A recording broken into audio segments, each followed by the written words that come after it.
Cancelled. Schweezy. So I know people like it when I talk about music on the show, mainly because I'm not just speaking out of my ass. I actually kind of know what I'm talking about. What are you thinking? I never talk out of my ass. I know everything about everything.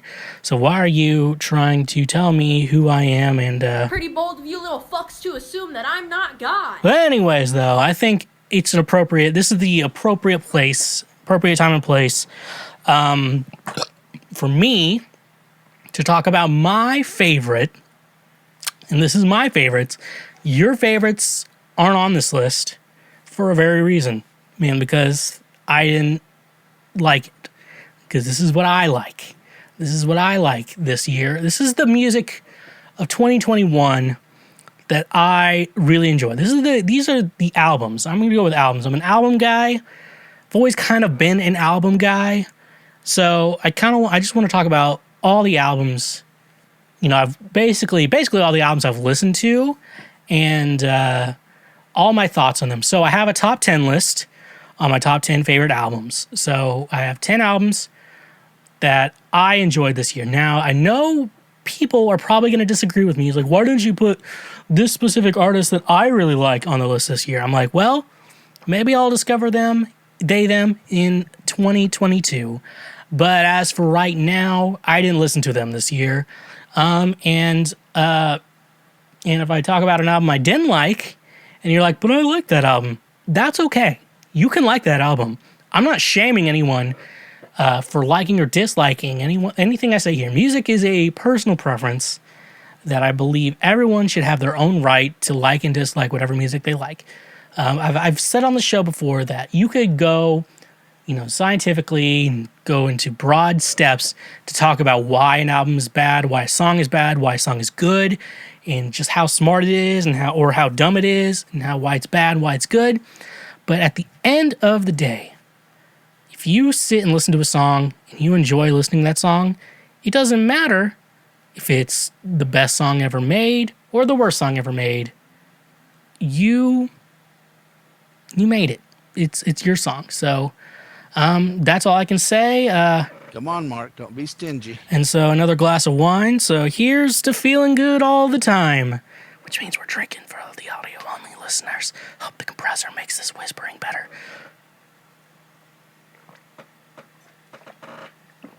And I chug the glass again. All right. So to start off my list, I want to start with the albums that sucked, but I wish didn't.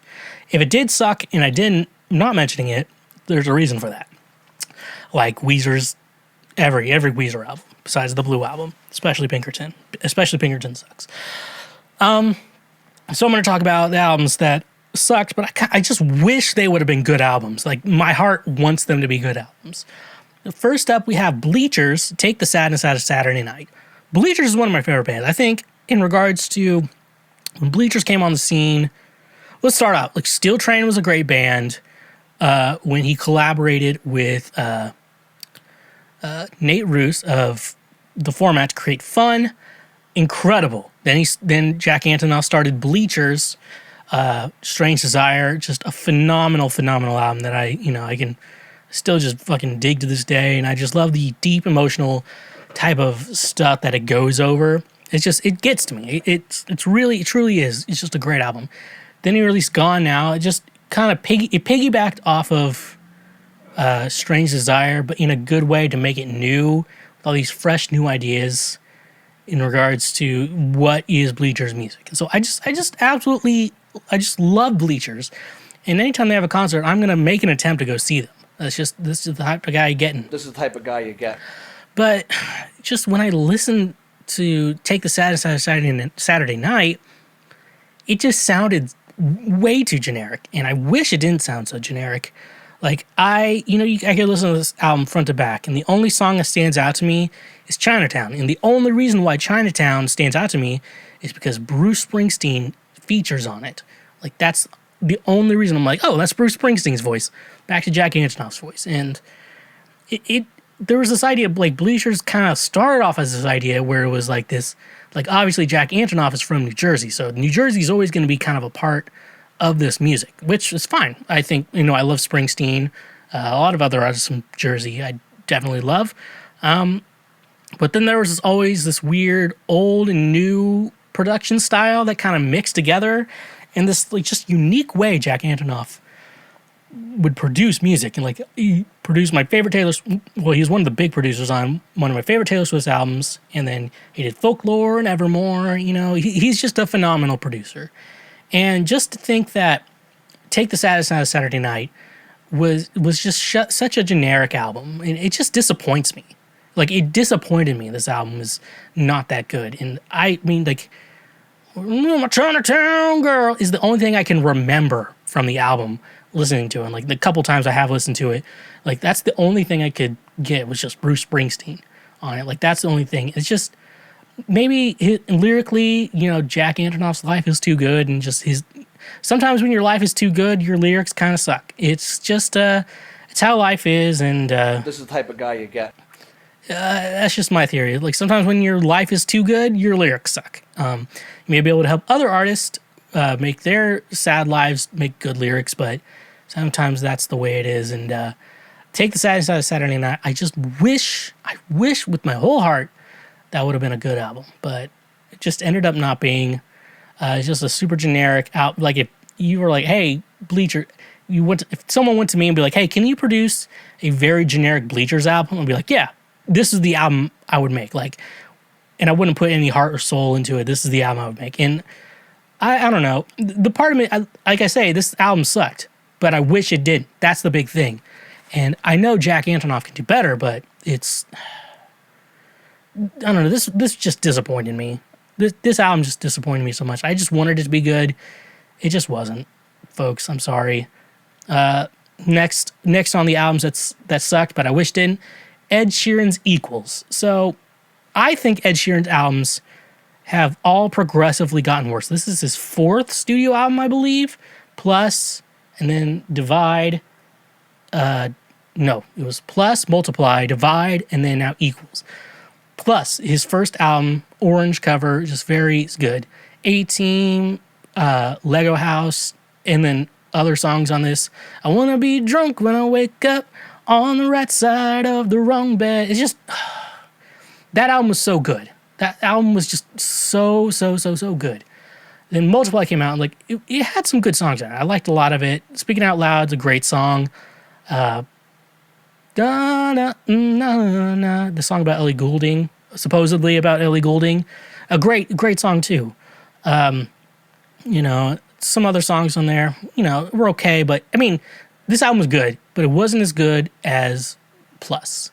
And then he created Divide, and that's Shape of You. I mean, I didn't mind it at first, but now it's like, I don't give a shit about this. Please don't play this song.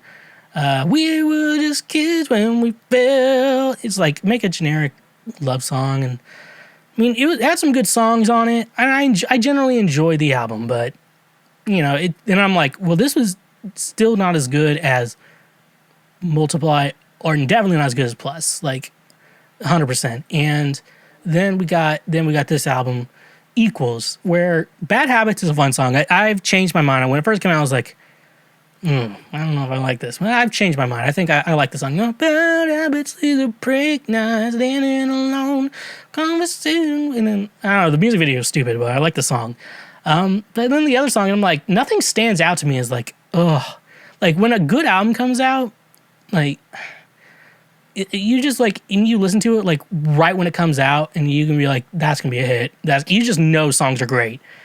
And I think that was with me, and I think when Taylor Swift's Red album initially came out, not the new release, the initial, I remember, I think I initially downloaded it when it came out, and then this was before I really had Spotify. So yeah, I don't know about, I remember listening to 22, I'm like, that's gonna be a hit. All these other, All Too Well, I'm like, that's going to be the best song that's ever been she's ever made. So it's weird. Like, you know, I think Ed Sheeran, every album gets progressively worse, but I think Taylor kind of progressively gets better with every album. It's a weird situation, and I don't know. But with Equals, I just wish every Ed Sheeran album would just at least equal jokes enough, or succeed the previous album, because it was, I don't know, that Plus is so good, and I love Ed Sheeran. I think he's so interesting, but now that he's kind of super rich, happy, and has a family, married, and shit like that, it's kind of like I said, it's kind of one of those things where when your life is good, your songs suck. It's just a song. I feel like that's a songwriter thing. And you know, these, you know, like I said, with like Jack Antonoff and Ed Sheeran, they all write their own lyrics or have someone help them out with it, but it's mainly them. It's like, maybe get someone whose life sucks to co-write with you. I don't know. So, last album we have on albums that sucked, but I wish were good, and this one's going to get a little controversial, Adele's 30. Now, I think Adele is very talented and with her singing and everything like that, but I just felt, you know, Easy on Me is a great song, but nothing else, like I said, nothing else stands out on this album. Like, I thought, like, there's a song, I Drink Wine, I'm like, I bet that one I'm going to really like. And then I listen to it, I'm like, nope, don't really care for it. And, you know, you listen to it, and it just kind of seems like Adele has been trying to write the same songs for the last, 4 albums she's done. And, you know, I'm not against it at all, but at the same time, it's like, you know, with, Rolling in the Deep, Someone Like Me, Someone Like You, and that's what it's called. You know, those were just great songs. And then the next album, you know, Kid had Water Under the Bridge, and they had When You Were Young. When We Were Young, not When You Were Young. When You Were Young. All I Ask, you know, it just had it just finished it. And then, you know, I thought, you know, with Adele going through a divorce, she was going to write some bangers, but it's like sad. It's sad music for someone who really isn't that sad.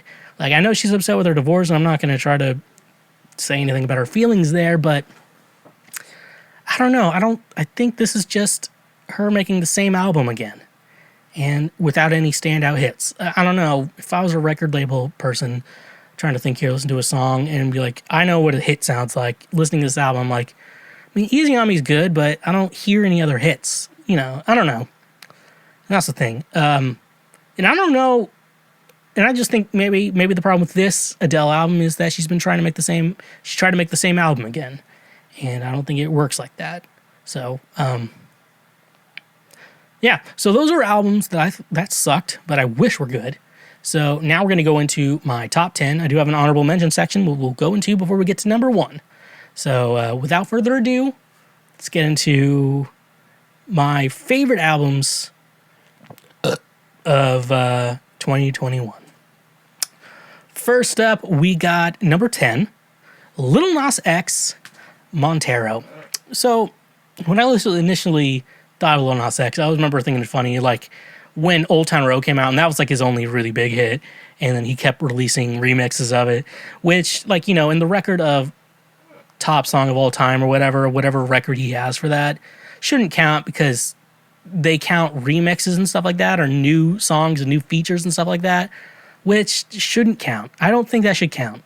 Like, Mariah Carey's All I Want for Christmas should still be up there because it was actual play sales or whatever. Shouldn't be with all these remixes. That's a problem that I could get into another time and make sure I script out what I have to say on that, because that would be a better option for the rest of the gang. Other than that, though, so yeah, he only had Old Town Road come out, and I was like, oh, I bet it's funny seeing Lil Nas X live playing Old Town Road for like 2 hours or whatever.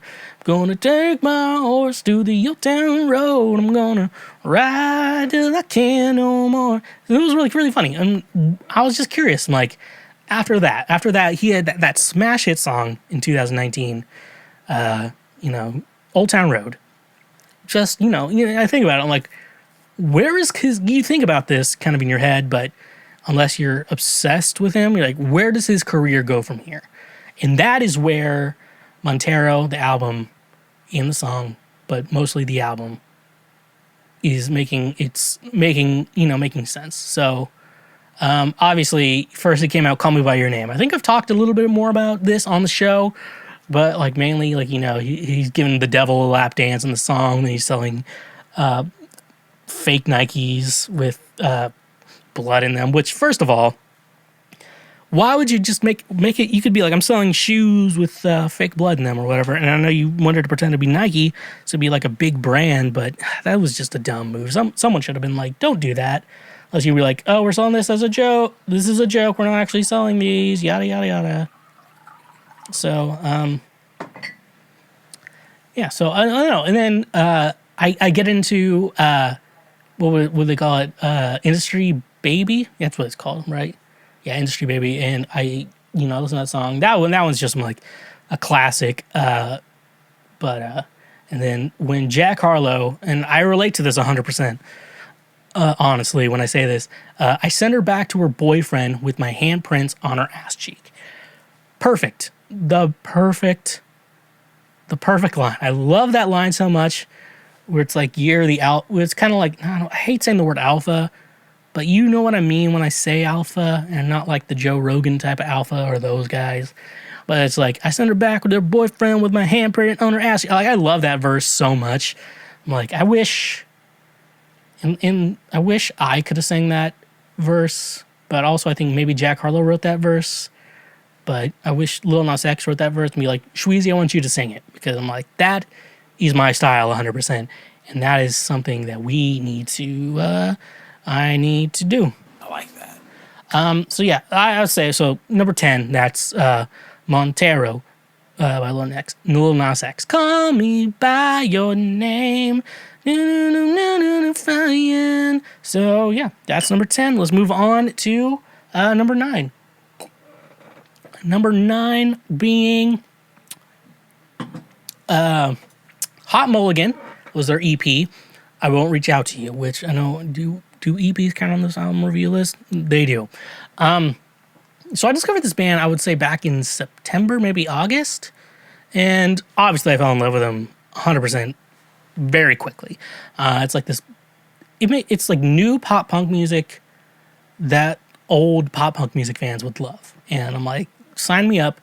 I'm into this. The songs are great. And I 100% think we let's go full throttle on this. Let's go full throttle. And then it was like an EP, so it has a couple songs on it, and it kind of is like this continuing line, like a theme to it. You said it wouldn't make a difference whether we can be together or not, and then like that's kind of like a continuing theme throughout the entire EP, which is awesome. I love, like, because you feel like when you make an EP, like you can't kind of make a theme for it or anything like that. But they did it, and I think they did it way too well. I feel like those guys are younger than me, but they did it way too well, and I'm super in love with it. Now, they're number 9, and I want to say, like, I love Hot Mulligan, and like I can't wait for every single piece of music that they are going to release here going forward. What I'll say though is, I feel like if I would have discovered them in 2020, their album You'll Be Fine that came out in 2020. This would have been a lot higher, but I love that a lot more than this EP. I typically go back to the album before I go back to this EP, but no, it's a great EP. I'm telling you right now, they're gaining a lot of traction. Hot Mulligan, I would say everyone go check Hot Mulligan out. They're probably one of the best bands coming out these days, especially if you love pop punk music. If you're old like me, or if you were around when old pop punk music was around, like me, and you're looking for like music like that, but it's also new and refreshing, Hot Mulligan is great. And it's also not Machine Gun Kelly, because apparently I'm not supposed to like him. Like him or his music, apparently. That's how it is. Let's go full throttle. So yeah, number 9, Hot Mulligan. Number 8, Silk Sonic, An Evening with Silk Sonic. So Silk Sonic is a collaboration between Bruno Mars and Anderson .Paak. And at the beginning, I'm like, do we need this? And I'm like, yes, this is something the world needed. Anderson .Paak and Bruno Mars collaborating is something this world needed 100%. You think about it, like, it has a lot of similar, because I'm a big Bruno Mars fan. I love Bruno Mars ever since, what was it? Doo-Wops and Hooligans was his first album. Like, I love that album, then the album, Unorthodox Jukebox was great, and then he released 24 Karat Magic. I'm like, brilliant. This is just brilliant. I don't think Bruno has released a bad album. Like you could have thoughts on like I don't like this album as much as this album, but there hasn't been a bad album by Bruno Mars. And now Silk Sonic is the collaboration we don't know we needed. Now I didn't listen to a lot of Anderson .Paak. I haven't listened to a lot of him, but I knew he was good. So going into this, I'm like, this is gonna be good. Let's go full throttle and I'm gonna listen to this, and I'm like, I love it. It has that R&B sex song vibe that 24 Karat Magic had, and I'm like, I'm in for this. Let's go full throttle. Let's go full throttle. And so let's talk about songs I liked on the album. Leave the Door Open. That's like one of the main hits that was on the album. It's just like Lee, and it starts out with that. What you doing? What you doing? Where you at? What you at? Oh, you got plans. Don't say that. And I was like, oh man, that is such a good song to dick down a girl to. If that's I was trying to think in my head like a better way to say that. But dicking down a girl would be the best word for that. I'm sorry. And I'm so sorry. I cannot sleep. I cannot dream tonight. It's just good. And I know I've seen some TikToks on that. But another song I've been seeing, like TikToks on, was a Smoke Out the Window. Smoking out the window.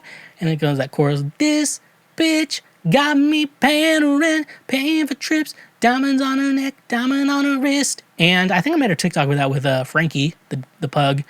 But I would play that right now, but I think copyright would be good. So go check me out on TikTok at the Schweezy. It'll be a great place to go check all that shit out at.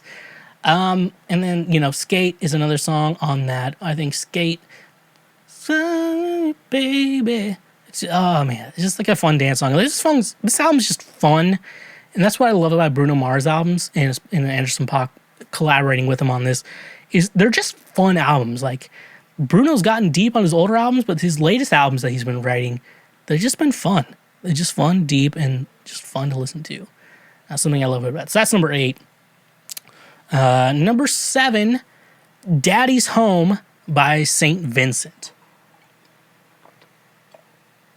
So, if you don't know anything about St.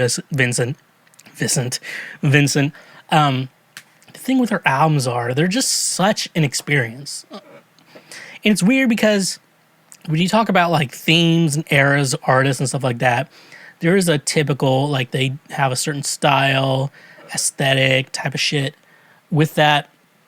And I feel like St. Vincent is the master of that. Like I got into her with her last album, Mass Seduction. I think it came out in 2017, and obviously phenomenal album. It had all this latex and kind of weird. The vibe of it, I don't know how to describe it. You may just have to look it up yourself. That's gonna be the best way to describe it. But like and with the songs to it, just totally go in line with all of that. And Daddy's Home has this like 70s vibe. And she wears like a blonde wig, and I can't remember what the name of the character. I thought the name was Dottie, but I think the name of the character is Daddy. I thought she like dyed her hair blonde and cut it short, but no, she's just wearing a wig, which is so interesting. Like she's gonna put on a character on stage for when she does her live shows now, not necessarily for like when she's doing her general like her other shit or whatever. So no, it's super interesting, and it's hard. I'm telling you right now, it's hard to describe why you need to listen to this album. Like Pay Your Way in Pain is great. And I mean, I could go on the other songs all day. It's hard to explain that to someone. Like you have to experience it. And I think that's something with St. Vincent that you have to do. You have to experience St. Vincent. You can't just listen to St. Vincent. Like I tried listening to her older stuff. Like I said, I didn't get into her until her album Mass Seduction in 2017. But then like I know she has a bunch of older albums, and it's hard to like, go back to it. Like you can appreciate the albums and find the good songs there, but you just don't get what you need to get out of it because you weren't there to experience it during the album's run. So the album's still pretty young. I think it came out May, June.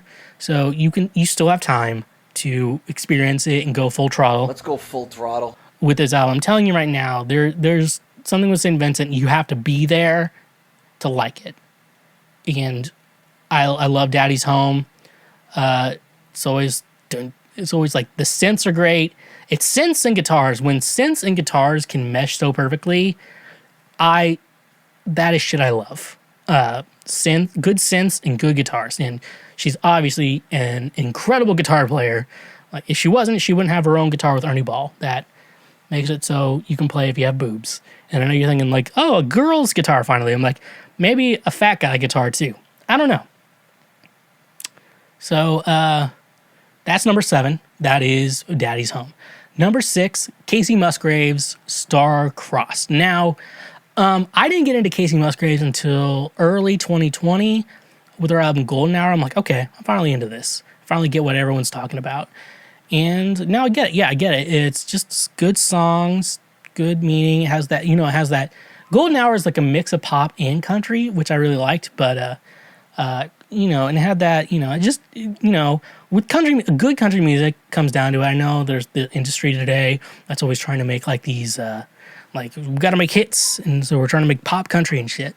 And Casey Musgraves technically could fall under pop country, but I kind of fall in the Dolly Parton style of 3 chords and a story type of situation. And I think with Casey Musgrave albums, they really do that. Star-Crossed is, I think, Casey's first go at a full-blown pop album, which I expected. I expected her to kind of hop into pop. So, obviously, Breadwinner. I think Breadwinner is probably my favorite off the album. I sing it to myself, and I'm like, you could be the guy this song is being sung about, and I also don't care. So that's the way it is. Obviously, Camera Roll, is a heartbreaking story. She has one song about like one night stand, how those can be depressing. Somebody would have told me the truth. Yeah, he's never gonna know what to do with a woman like you. And then, what other songs are there? What was the one? Justified, yeah, that one's a great song. I sing that to myself. A lot of these are like girl anthems, and I'm like, I really like these songs for some reason. I don't know why. Good Wife, I'm like, that song doesn't relate to me at all. Show me how to be a good wife. It's fun. Where I feel like this album falls short, though, is Casey is still singing a lot of this like a country singer. Like, I think the last song is in Spanish, and it's kind of like, she's from Texas, I believe, and I'm like, this sounds like someone who sings like a white person singing a song in Spanish. Now, I don't want to go any further than that, but some of the songs, and there's just some vocal moments that just did not sit well with her voice. I don't know, she's maybe going to have to sing a little bit differently, like the southern kind of accent, drawl type of singing.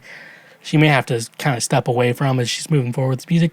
But overall, great album. Number 5, I would have to say, this one's surprising to me, why I think this is number 5. Olivia Rodrigo, Sour. So, in my mind, driver's license came out and shit like that. My mind just thinks like, I don't know, there's something in my mind that just doesn't want to do this to kids, make them go through the music industry. But obviously Olivia Rodrigo is like a Disney thing. So they play the cards right, and looks who became before them. Things can be a lot better. But I don't know. There's part of me that was just like, oh, I shouldn't like Olivia Rodrigo. And then I just listened to it and I liked Good For You and all that shit. So I know people are like, if you're stuck in middle school, this album's for you. And it's like, well, she's like 18, 19, 17. I don't know how old she is. Do you want her to write about her divorce or whatever? Like shit like that. People are like, it's written for girls in middle school. Girls in middle school or high school, I would say. But I like angsty music. That's the kind of guy I am. This is the type of guy you get. Someone would say. And I really like that. But, I like really angsty music, so, the kids make angsty music, I'm going to be into it. I'm still into angsty music. I don't know why, don't know who I am, but I am. This is the kind of guy I am. I want to dislike Olivia Rodrigo, but I can't. I like it, and I like her. She's smart, cool. I haven't watched any Disney shit she was in, but she's smart. She seems cool. Taylor Swift seems to like her, so I guess I have to be on board with that. And yeah. So, and that also probably might be just me being like, hey, I don't like, I'm trying to compare my success to other people or compare my career to others, which is not something you're supposed to do. And I'll tell you that as someone who does it, don't do that. So, yeah, Driver's License is a great song. Good for you. Good for you. Because that's so fucking angsty, and I don't even care about that lawsuit. I just enjoy that song. Deja Vu, One Step Forward, Two Steps Back. It's really funny with Deja Vu. I'm like, it definitely sounds like a kid's writing it. I bet she knows Billy Joel because he played her Uptown Girl. Which in my mind is like, how does someone not fucking know Uptown Girl? Or something like that. And I'm like, oh yeah, they're kids. Their parents are probably not cool because they had kids. And they're like, we're going to have kids. And we're not into music. That's why. Let me fix my hair. Jesus. It's looking bad today. Yeah, so I don't know. That's Olivia Rodrigo. I think she's great. Excited for better albums. Excited for where her career is going. See what's going on there. Excited to see. She's very good publicly too, like PR and stuff like that. 100% great. So congrats. I love Sour. I love that album. I'm not gonna lie. Number 4, we're getting into Lonely Like Me by Kevin. No, that's not Lonely Like Me. Keep Sleeping by Kevin Garrett. That's my number 4 album, which is technically an EP. Kevin Garrett is by far, of all the singer-songwriters that are making music right now, Kevin Garrett is 100% my favorite. He has this way of making just these sad songs, and it's just, cuts to the core of me. I got to see him back in 2019. Got to see his opener, Mink, who is also, she's fucking incredible. Like, that was just a great show. It's just music you like. And it was, like, in a smaller venue, too. It was just, like, an appropriate-sized venue as well. It was just perfect. It was a good time. And so, yeah, this is only 2 EPs on the list. So this is the last EP. But I don't know. I just think, I wish I could describe Kevin Garrett to you as, like, the Sam Cooke vibe, modern production techniques. The way he's such a good singer, too. I was like, usually when you listen to someone sing live versus their studio recordings, there's a difference. I don't know. Kevin does a really good job at like keeping his vocals very well for at least performing. Sometimes here's a little thing you might not know. Some people aren't as good at live singing as they are studio, and sometimes in the studio, because autotune can only get you so far. You have to just be able to actually sing very well at least a couple times so they can mix the best together and then. All that stuff. That's a little bit of a secret, but a lot of artists they can't autotune and stuff like that is good and helpful, but you can't fake a good performance. That's 100%. And I think Kevin Garrett does that. And with this EP though, it's cool because it's a lot more upbeat than his other stuff. It's like his other stuff is very slow and cool, drum type beats and stuff like that underneath it, and sad, and you just want to sit there, drink, and cry. Don't bother me at all. And he goes through songs he's annoyed with the internet. He's like, everybody wants to be famous on the internet, which is true. Everyone wants to be famous on the internet. Yeah, I guess that's why we're listening to this. Here's Feeling Good All the Time, folks. I don't know. Only Like Me, I don't know. There's no way to describe Kevin Garrett. You got to listen to him. I'm telling you right now, he's one of the best. He was Grammy nominated. He helped write Pray You Catch Me off Beyonce's Lemonade album.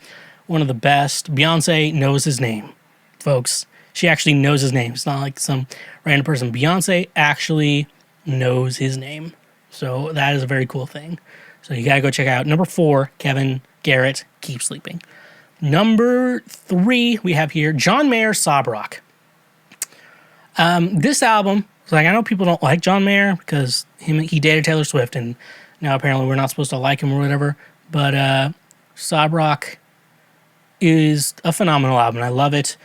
Can easily be described as windbreaker music, which is my type of music. This is me, this type of music I do. Let's go full throttle. So, yeah, it's 100% like the music I like, windbreaker music. I love it. A lot of great songs on the album, I would say. First song, Last Train Home, is really cool. He did it with Maren Morris, was really cool. Going for the last train home. I didn't like the slow version of it necessarily. I think the fast version, the normal version was good. I don't think you need to make a slow version of that song. Why You Know Love Me was really fun because I had to explain to a friend that it was a meme. And that's the kind of the point of it. Why You Know Love Me? He's like, why is the words in this so stupid? I'm like, there's a meme to it. They're like, oh, get it. And I had to explain to him preach to him how memes aren't stupid. Memes are great. Memes are the only thing keeping society together right now. Even the bad ones are keeping society together. Shouldn't matter, but it does. Like, just think about people who hurt you. Women, specifically for me. Shouldn't matter, but it does. I'm like, oh, like, someone you could sing that to. But out of all of it, Shot in the Dark on the album. I'm going to say this right now, since we're not doing a song list. This is my favorite song of the year. Shot in the Dark. Only just a shot in the dark. It's about, like, being on a term where you and someone are, like, still care about each other, but you decided that you should not be together. And I don't know, it goes to the chorus. John Mayer's so good at, like, these, like, emotional, heart-wrenching lines that he gets in songs. Like, is the gate code still your birthday? I'm like, Jesus fucking Christ, John.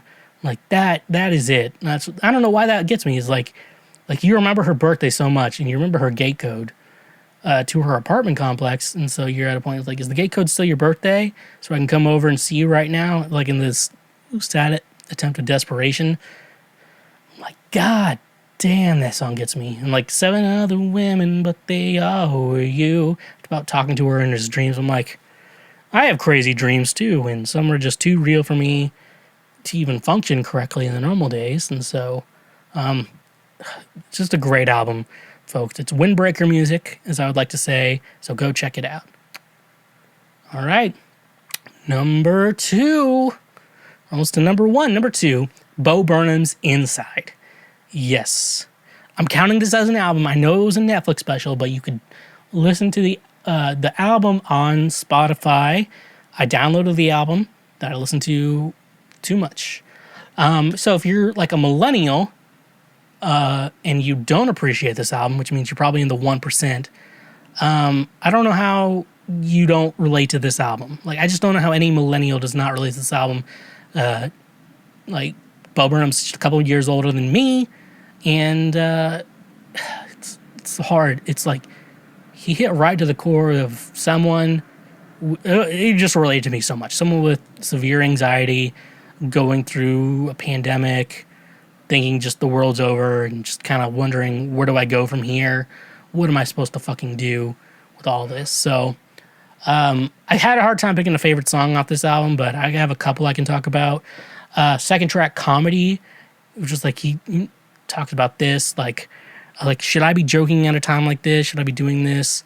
I'm white and I'm here to save the day. How all these people, especially during the pandemic, or last year at least, during 2020 during the pandemic, how people were like, I'm going to be a social justice person. I'm going to educate myself and do it. But it's kind of, then you kind of learn that all these white people are just trying to use like black, I'll say black kind of social issues to their own gain, and like use it to give themselves attention. Like, we always do stuff to give ourselves attention all the time. It's like when, like, I think back in June, I'm like, it's it's like June Pride Month. I haven't figured out a way to make this month about me yet. And I feel like with this album, it's like, oh, I want to make the world a better place, but I also want to make it about me. And I'm like, that's everyone I know, and me too. Like, I'll be like that sometime. I try to do better. I try to, I think a lot of nonprofits are always trying to, like, just gain a ton. I'm like, how are these people living comfortably, but they're also a nonprofit to trying to help like homeless people and shit? I'm like, okay, I feel like you would not live comfortably to help other people live comfortably if you felt like good. And so like Comedy's like, I swore I'd never be back, and now I'm back on my feet, and which is like a great line for Bo Burnham, knowing he stopped performing because of his anxiety. And I just think it's funny, like, you want the world to change for the better, but you also want to be the center of attention at the same time. And it's just fun. It's a good commentary on existence. Then there's a Feel Like Shit, Feeling in My Body. I'm going to count those two as close to them. They're two separate tracks. But it's like, feeling in my body, way down deep inside me. I try not to hide it. Go find it. All right, a few things start to happen. Stuff like that. Then wake up at 11:30, feeling like a bag of shit. All my clothes are dirty, so I'm smelling like a bag of shit. And I haven't had a shower in the last 9 days. All that. And then I'm at an ATL right now, which stands for All Time Low, not Atlanta. It's just like a funny joke to be like, here's my depression, let's make a joke out of it. And a lot of people don't like that, but I don't give a fuck about their feelings. And and then we get to All Eyes on Me, the big hit from the album, I guess. He's like, you say the ocean's rising like I give a shit. You say the whole world's ending like, all right, it already did. Which is weird because like I want to be more proactive about, global warming and like helping save our environment and stuff like that, but at the same time, I can't do anything. And I also kind of, to be honest, like I want to go towards a direction of like helping like global warming and stuff like that, but I also kind of don't give a shit at the same time. It's a weird thing. You say the ocean's rising and forest fires are up. I'm like, I don't give a shit. It doesn't matter to me. And it's so, I don't know, like the world. So the whole world's ending, like the world's already ended. Like at this point, like it's already caught up to us. So, like so that's a big hit. A couple other one-liners. Is there anyone out there, or am I alone? Like the other lines, is there anyone? I'm figuring this out. Yeah, is there anyone out there, or am I alone? I wouldn't make a difference still. Oh yeah, from I don't want to know. Now I know it. Is there anyone out there? Am I alone? Wouldn't make a difference still, I don't want to know. Like that's, I don't know, it was like so interesting to me. And then like, welcome to the internet, mommy let you use your iPad. You were barely 2, and it did all the things we designed it to do. Like we always complain about the internet and social media and stuff like that, but I've never heard it spoken about this way. It did all the things we designed it to do. Like we talk about how the internet's ruining us, but we were the ones who designed it to do what it does, even though we're like, I don't use it. I'm like, well, you're an audience for it, and you always, when you're making a product, you always want to go for your audience and stuff like that. And I think one of like the last songs of the album is like, well, look who's inside again, went out to look for a reason to hide again. Well, buddy, you found it. Now come up with your hands up. We got you surrounded. And it's like, it's more like the ending of the album. I'm like, that's so interesting. Like you're going back to where you were, not knowing where, because you go back to where you were because you don't know where to go. And there's that funny feeling. It's like bad things happen again. Bad things keep happening over and over again. It just keeps happening. And like, you don't know what to do. And that funny feeling. And so I mainly want to talk about this. Like the reason I love this so much is it mixes comedy with like these sad topics. And when I think about my own music, when I writing my own music, I've always kind of gone towards the sad topics, but I'm also kind of I do kind of a lot of comedy, if you consider comedy like this podcast and other things I do online. So it's like interesting concept of like where I want to move forward in my own songwriting. So I think mainly, with everything being said, that's why I go to number 2. But before we go to number 1, let's go to our honorable mentions. Honorable mentions being, first up, Taylor Swift's Fearless in Red, Taylor's version. The reason I put this in honorable mentions, because Fearless in Red, phenomenal albums. If this was 2012 and I was making this podcast, I'm going to tell you right now, Red would probably be the number 1 album. That album is so good. We can go with the original or the remake of that. Fearless, I didn't like it as much when I was younger, but I've grown to it. I think in regards to Taylor's real country phase, I think Speak Now was her best of her country music. Of all the country Taylor, I would go back to Speak Now and Garrett. But Fearless is such a great album, regardless of my opinions on it. I think that album, those were good. And if you don't know the history of why Taylor's releasing her new albums, I'm not going to go into it much. All I'm going to say is that record deals suck, and be careful before you sign those record deals. But I think those albums are so good, and I think they deserve honorable mention because I don't think they should count in the actual new albums because they're still technically old albums. I don't think they should technically count as new albums in regards to this world. All I can say is, though, I think they should be honorably mentioned for the re-release and how Taylor did a good job re-releasing her new albums and putting new songs with it. Better Man, I'd learned that was apparently a song by another country group that I can't think of, the girl with the weird big hair, shit like that. But yeah, I think Taylor's album should be recognized for that. And the other album, those two albums should be recognized. And the last album that should be recognized is Schweezy, Ride or Die Volume 2. That's an album, an EP by me that should be recognized. I didn't want to put it on my top 10 list because I know that would be unbiased of me to do that. It'd be unethical for me to do that on my top 10 list. But I wanted to do it anyways because, mainly. Let's go full throttle. And I'm super proud of this EP. I started writing it in January and released it in June. I think it was the fastest turnaround I've ever done on anything I've ever released. And honestly, I want to say I don't want to release music that I don't like. I want to release music that I would actually listen to. And I find myself like, I'm like, let me listen to this again. And I'm like, I like this. I'm glad I released it. I'm very proud of this release, and I'm very happy it's out there for you to stream on Spotify, Apple Music, Tidal, Deezer, wherever you stream your music at. But now that we've gone into the honorable mentions, let's go into my favorite album, number 1 of 2021. That is Harmony House by Dayglow. So I discovered Dayglow back in May or June of this year, and I swear, like, this album gets put on repeat nonstop. Like, it was hard to decide between this album and Inside, but this album probably has made more of an impact on me this year than any other album. It's like this, it's because what I love about music and the music I try to make and what I want to kind of, when I'm trying to move forward doing, is this kind of like dancey synth pop type stuff, but it's also has super sad lyrics. And that's why I absolutely love this album, Harmony House by Dayglow. Close to You is the obvious standout hit from the album.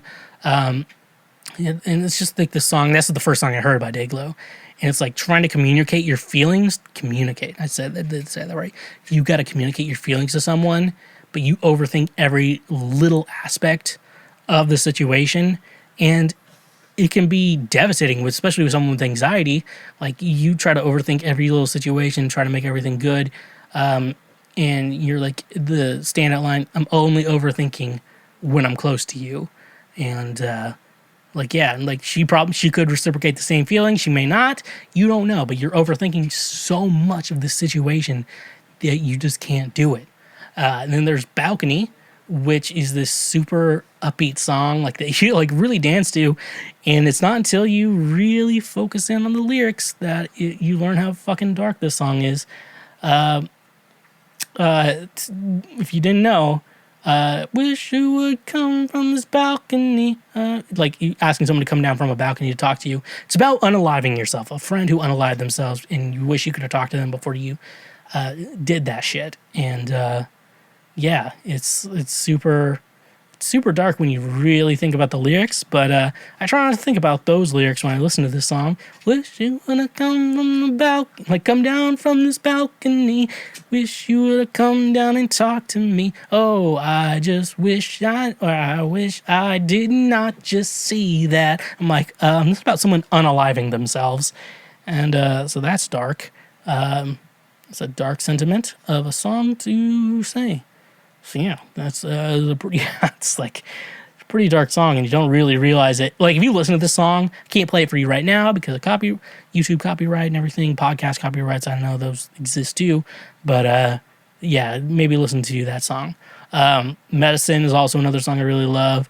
It's like this song about not being enough for someone. So like, you compare yourself to medicine, and when you think about medicine, it's something someone needs and they need to take it. You need to take your medicine and take it every day, especially for someone with anxiety who needs to take their meds. But yeah, it's comparing yourself to that, and then you realizing you're not enough for someone. It's so weird. Last song I do want to talk about in this album is Crying on the Dance Floor. Song about falling apart at the wrong times.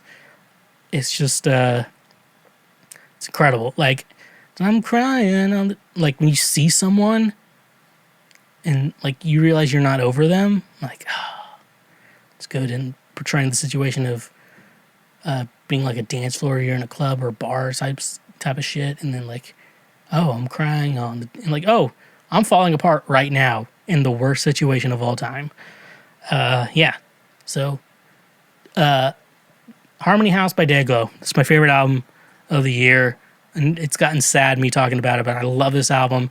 I love all my top 10s. I love the honorable mentions. I wish I could love the bad albums too, but sometimes life be like that. Let's go full throttle.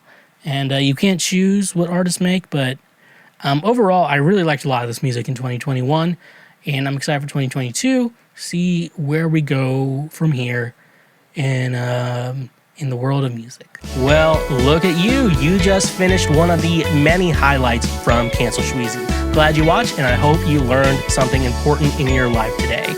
We have more highlights available for you to watch, out now, available now for you to watch. And we got full episodes as well. So don't be stingy and go watch another highlight. And like I said, stay awesome.